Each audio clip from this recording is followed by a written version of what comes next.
ဒီအပင်နာပြီးဒီအရိတ်ကိုခိုးခဲ့ဘူးရင်အမြင့်ရောက်တိုင်းဒီအပင်ရဲ့ကျေးဇူးတရားတွေကိုသိနေရမှာနော်ကိုဘိုးကအမြင့်ရောက်ဖို့ပင့်ထောက်ပေးတဲ့လှေကားကိုမဲ့သွားတဲ့သူကြောက်ကဘဝဇသိန်းကလုံးဝမလာနိုင်ဘူး မတောင်းမှပါလေဟာ ဟာနော်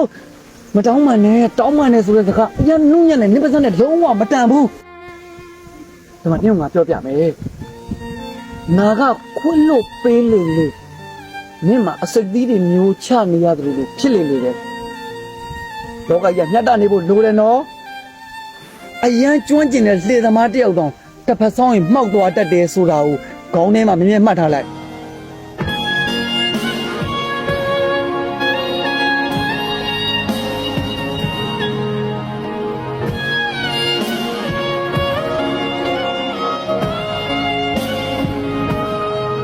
ဒီအပင်နာပြီးဒီအရိတ်ကိုခိုးခဲ့ဘူးရင်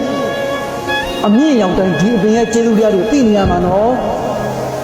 ကိုဘိုးကအမြင့်ရောက်ဖို့ပင့်ထောက်ပေးတဲ့လှေကားကိုမဲ့သွားတဲ့သူကြောက်ကဘဝဇသိန်းကလုံးဝမလာနိုင်ဘူး